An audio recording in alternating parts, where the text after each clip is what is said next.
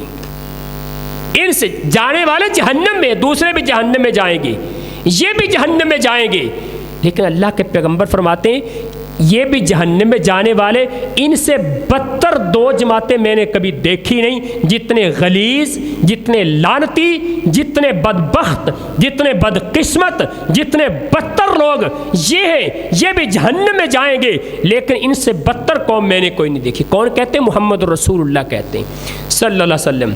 آپ فرماتے ہیں ان میں سے ایک نساؤن. غور کیجئے گا، اپنے دل پہ ہاتھ رکھیے، اپنے بازاروں کی صورتحال دیکھیے، اپنے گھر کا ماحول دیکھیے، اپنی غمی خوشی کے معاملات دیکھیے، خوشیوں کے فنکشن پہ دیکھیے کہ ہمارے مسلمان معاشرے کا کیا حال ہوتا ہے. فرمایا نساؤن کاسیاتن آریاتن مائلاتن ممیلاتن علی رؤوسہن کاسنمۃ البخت المائلاتی. اللہ کے پیغمبر فرماتے ہیں ایسی عورتیں آ جائیں گی قرب قیامت، کپڑے پہنے ہوں گے، لباس پہنے ہوں گے، لیکن بے لباس ہوں گی. لباس پہننے کے باوجود بے لباس نظر آئیں گی، گویا کہ ان کے جسم پہ لباس ہی نہیں ہے. اللہ اکبر. کیونکہ لباس پہننے کا جو مقصد ہوتا ہے نا، مقصد ہی فوت ہو چکا ہوگا. کیا ہماری بیٹیوں کی یہ حالت نہیں؟ آج ہماری بہنوں کی یہ حالت نہیں ہے؟ آج ہمارے بازاروں مسلمان عورتوں کی حالت یہ نظر نہیں آتی؟ ہماری خوشیوں کے فنکشنز میں یہ معاملات نظر نہیں آتے؟ فرمایا ان کے لباس ہوں گے. اگر آپ حجرہ شاہ مقیم کے ایک بیک ورڈ سے ایریے میں بیٹھے ہوئے تو آپ اللہ کا شکر ادا کریں. آپ جنت میں بیٹھے ہوئے، اللہ معاف فرمائے. آپ چلے جائیں کبھی لاہور، کبھی اسلام آباد چلے جائیں، آپ تصور نہیں کر سکتے کہ آپ مسلمانوں کے بازار میں پھر رہے ہیں. اللہ کی قسم کھا کے کہتا ہوں، آپ حیران ہوں گے کہ یار میں کسی امریکہ، یورپ یا پیرس کے کسی بازار میں آ گئے یا مسلمانوں کا کوئی بازار ہے. اس قدر بے حیائی، اس قدر بے لباسی. اللہ اکبر. فرمایا لوگوں کو اپنی طرف مائل کریں گی اور خود لوگوں کی طرف مائل ہوں گی گناہ کے لیے. ان کی زبانوں پہ ہمیشہ تذکرے ہوں گے، کسی مرد کا، اس مرد کا، اس مرد کا، اور مردوں کی زبانوں پہ ان پہ تذکرے ہوں گے، اشارے کنائے چلیں گے. لیکن اللہ کے رسول نے فرمایا ان کی نشانی کیا ہوگی؟ ان کے سر پہ چوڑے اس طرح ہوں گے جس طرح بختی اونٹ کی کوہان ہوتی ہے. یا ہماری بہنیں، ہماری بیٹیاں جو گھروں میں جوڑے بنا پھرتی ہیں نا، یا بازار جاتے ہوئے، یہ بھی ذرا خیال کریں. اللہ کے رسول نے فرمایا ان کے سروں پہ جوڑے بختی اونٹ کی کوہان کی طرح کے ہوں گے.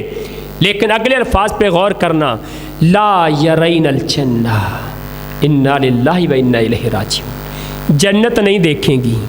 لا یرین الجنہ، یہ عورتیں جنت نہیں دیکھ سکیں گی. ولا یجدن ریحہا، میرے محبوب فرماتے ہیں، میرے پاکیزہ مرشد فرماتے ہیں جنت دیکھنا تو درکنار، جنت کی خوشبو بھی نہیں پائیں گی. اللہ کے رسول جنت کی خوشبو کتنی دور سے آئے گی؟ فرمایا 500 سال کی مسافت سے جنت کی خوشبو آنے لگ جائے گی. یہ بدبخت عورتیں جنت کی خوشبو بھی نہیں پائیں گی. میری بیٹیوں، میری بہنوں، کیا معاملہ ہے؟ اس دنیا کی 4 دن کی رنگینی، یہ 4 دن کی دنیا کی عیش و عشرت، بس یہ 4 دن کی یہ دیکھنا ایک دوسرے کو، بس یہ دنیا کے 4 دن کے معاملے.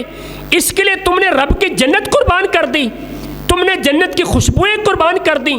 تمہارے سے بڑا بد عقل اور بدبخت کوئی ہو ہی نہیں سکتا کہ جو چند دن کے عیاشی کے سودے میں رب کی جنت قربان کر بیٹھے. اللہ اکبر. اور اللہ کے رسول صلی اللہ علیہ وسلم نے فرمایا وہ انسان دیوس ہے، اور دیوس پہ اللہ کی لعنت ہوتی ہے، اور دیوس انسان بھی رب کی جنت کی خوشبو نہیں پا سکے گا. صحابہ نے پوچھا اللہ سے دیوس کون ہوتا ہے؟ فرمایا دیوس وہ ہے جو اپنے گھر کے اندر بے حیائی دیکھتا ہے لیکن اس کو ختم نہیں کرتا، وہ دیوس انسان ہوتا ہے. اگر میری بیٹی کا لباس بے حیائی والا ہے تو دیوس تو میں ہوں نا. اگر میری بیوی کا لباس بے حیائی والا، بے پردگی والا ہے تو دیوس تو پھر میں ہوں. اگر میری ماں اور میری بہن کا لباس بے حیائی کی دعوت دینے والا ہے، خوشبو لگا کے بازار نکلنے والی ہے، تو پھر دیوس تو میں ہوں. جہاں وہ جہنم میں جا رہی ہے پیچھے میں بھی کوئی نہیں رہنے والا. اگر وہ جنت کی خوشبو سے محروم ہے تو میں بھی جنت کی خوشبو سے محروم ہوں. اس لیے میرے بھائیوں ذرا خیال کیجئے. اور 13ویں علامت جنت کی، قیامت کی 13ویں علامت، اللہ کے رسول نے فرمایا کہ علم اٹھ جائے گا، علم لوگوں کے سینوں سے ختم کر دیا جائے گا۔ عبداللہ بن عمر بن عاص رضی اللہ تعالیٰ عنہ حدیث کے راوی ہیں، اللہ کے رسول نے فرمایا ان اللہ لا يقبض العلم قبضا وانتزاعا ينتزعه من العباد ولكن يقبض العلم بقبض العلماء حتى لم يبق عالم اتخذ الناس رؤوسا جهالا فسئلوا فافتوا بغیر علم فضلوا واضلوا۔ صحیح بخاری اور مسلم کی روایت ہے۔ اللہ کے رسول نے فرمایا قیامت کے نزدیک علم اٹھ جائے گا، لوگوں کے دلوں سے علم نکال دیا جائے گا، اور ساتھ ساتھ علماء کو بھی اللہ اٹھا لے گا، علماء بھی چلے جائیں گے۔ یاد رکھیں، علماء کی قدر کریں، علماء کے پاؤں کی مٹی کو اپنی آنکھوں کا سرما سمجھیں۔ کعبہ کے رب کی قسم کھا کے کہتا ہوں، ابن قیم رحمہ اللہ کی بات ہے، وہ علاقہ کبھی گمراہی میں نہیں جا سکتا جس علاقے میں ایک عالم دین بیٹھا ہو۔ اور آپ باتیں بڑی کرتے ہیں، یہ مولوی اگر لانگ ہے تسی بھی نکل جانا ہے۔ میرے بھائیوں میں ایک بات بتا دوں، مولانا صاحب ہے نا، رات عشاء کی نماز پڑھی جماعت کے ساتھ، اور مولانا صاحب نے 4 فرض عشاء کے پڑھ لیے اور 2 رکعت نفل پڑھ لی، سنتیں پڑھ لی، 1 یا 3 وتر پڑھ لیے۔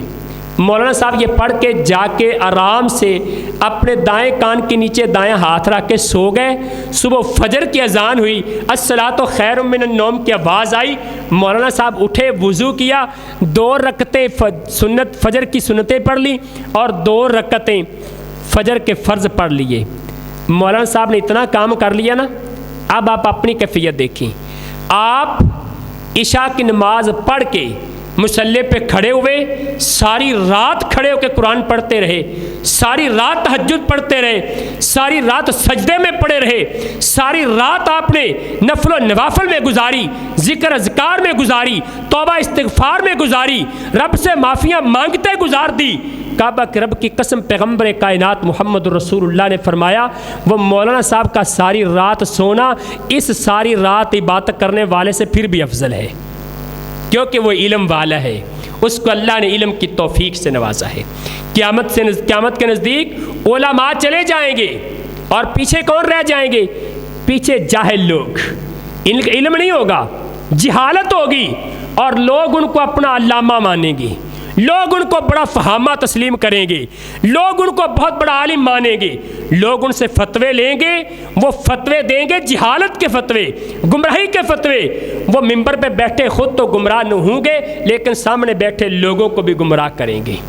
اللہ اکبر، علم اٹھ جائے گا۔ علم کیا ہوتا ہے؟ قرآن و حدیث کا نام ہے۔ یہ قرآن اور حدیث لوگوں کے دل سے اس کا فہم، اس کی بصیرت ختم ہو جائے گی۔ اللہ اکبر، اس لیے آج علماء کی قدر کرو، یہ اسٹیج کے مداریوں کی نہیں، اسٹیج پہ تماشے لگانے والوں کی نہیں، یہ نعرے لگانے والے، چکو بھی بازو سبحان اللہ کہو، الحمدللہ کہو، لاؤ بھی نعرہ اور لاؤ۔ وہ یار خدا کا خوف کرو، تم نے کیا بنا کے رکھ دیا؟ یہ میرے نبی کا دین نہیں ہے، کعبہ کے رب کی قسم میرے مصطفیٰ کا طریقہ نہیں ہے۔ اگر آپ اس نعروں میں شامل ہوتے ہیں، اگر آپ اس ماحول میں شامل ہوتے ہیں، میں پورے دعوے سے کہہ رہا ہوں یہ پیغمبر کائنات کا دین نہیں، اس سے بچ کے، یہ اسٹیج کے ڈرامے اور تماشے ہیں۔ اگر آپ اس میں شامل ہوں گے، کل قیامت کو رب کے سامنے تمہیں بھی حساب دینا پڑے گا۔ اللہ تعالیٰ سے دعا ہے اللہ عمل کی توفیق عطا فرمائے۔ اقول قولی ھذا واستغفر اللہ لی ولکم ولسائر المسلمین۔